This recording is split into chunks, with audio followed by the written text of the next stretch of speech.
Les gars, j'ai retrouvé le passeport de Lamine Yamal. C'était sûr que c'était lui qui l'avait pris, le petit Arda Güler, c'était sûr. Je sais même pas pourquoi il s'est pris la tête à chercher partout, à s'énerver, etc. Il y avait qu'un endroit où il pouvait être, c'est avec Arda. Pourquoi tu cherches Lamine? Toute l'année, tu vas ouf à Arda Güler, et là tu cherches. Mais non, cherche encore, tu vas pas trouver ici. À un moment donné, tu fais trop cher d'Aguilera. Faut dire la vérité. Quand t'es en club, Barça Real, tu le tabasses. Une fois, deux fois, trois fois, quatre fois, cinq fois d'affilée. Ça s'arrête pas. Que des gros scores pratiquement. Ensuite, il vient avec sa sélection, il te met une volée encore une fois. Donc toi, tout logiquement, tu t'énerves. C'est normal qu'Arda Güler, il s'énerve. En fait, il y en a marre. Le mec, c'est un gaucher, il a le même âge que toi, mais il te tabasse tout le temps. Et en plus, au final, il sourit. Et vous avez vu le sourire de Lamine Yamal là, en mode, je suis trop fort pour toi. Je suis trop haut pour toi. C'est encore plus énervant. Donc c'est normal qu'Arda Güler il lui vole son passeport. C'est tout à fait normal. Ben Baker avait dit, ceux qui ont loupé Messi, Dieu vous offre une nouvelle chance en vous montrant Yamal. Moi, je vais aller encore plus loin. Ceux qui n'ont pas vu Iniesta, Dieu vous offre une nouvelle chance avec Pedri, les gars. Waouh. En fait, j'ai l'impression que le Barça, en fait, il s'amuse à créer des régènes, en fait. T'as vu, Messi, Yamal, Iniesta, Pedri, c'est une folie, en fait. Iniesta, j'en suis sûr, hein, quand il voit Pedri jouer, en fait, il doit voir ses enfants et doit leur dire, vous savez, vous m'avez pas vu jouer à mon prime. Vous voulez voir de quoi papa était capable? Regardez Pedri. Encore, vas-y, t'es un supporter du Real abusé, etc. Tu vas pas le dire quand Pedri fait ça en club.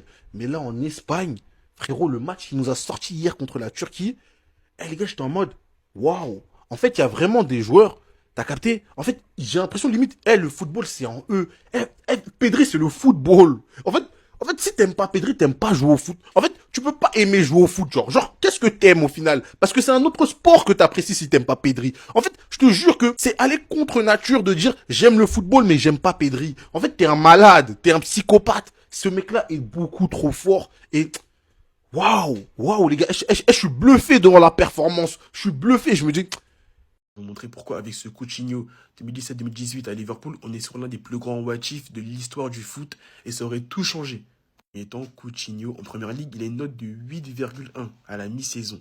Et quand je vais vous montrer ses stats, vous allez péter votre tête parce que ce mec, le niveau qu'il a atteint, j'ai rarement vu ça. Pour moi, c'est top 3 des joueurs qui m'ont le plus choqué en première ligue. Également en LDC, il a une note de 8,4. On est sur des bases stratosphériques. Il n'y a que ce mot qui peut décrire la sensation que j'ai actuellement là. C'est stratosphérique. Je suis en extase. C'était une chose, Liverpool, ils avaient cette équipe.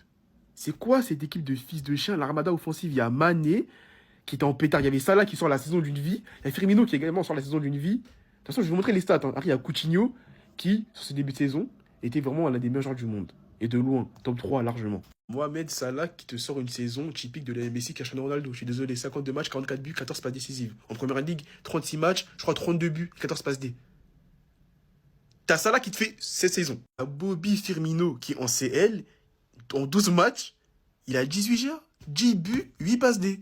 En première ligue, il a 34 matchs, 15 buts, 7 passes D. Les gars, je vous jure, on partait sur des bases, on allait sur une chose rarement vue dans l'histoire. Le plus intéressant, c'est Coutinho. En première ligue, il était à 14 matchs, 7 buts, 7 passes D. En CL, il était à 5 matchs, 5 buts, 2 passes D. Vous vous rendez compte ou pas? C'est la moitié de saison. Coutinho, c'est un milieu de terrain. Il te sort ça dès le début de saison. Je vous jure, on a raté une chose tellement incroyable.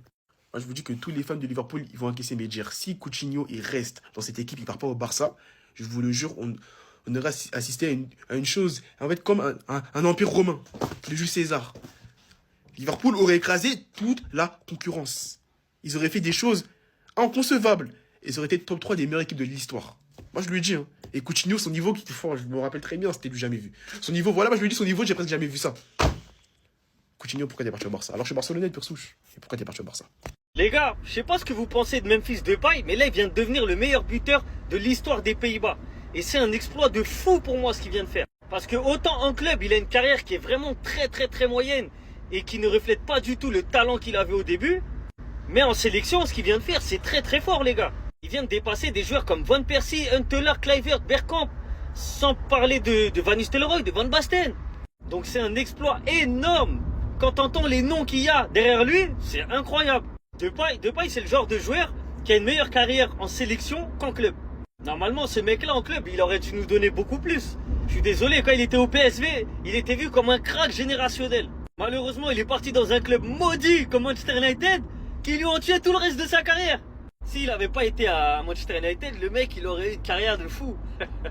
En tout cas, il marque clairement l'histoire des Pays-Bas, et finir devant des grands noms comme ça, franchement, il y a de quoi être fier. Il pourra marcher aux Pays-Bas en gonflant les pecs devant ces noms-là, en fait. Il fait ce qu'il veut. C'est lui le boss, là, aux Pays-Bas.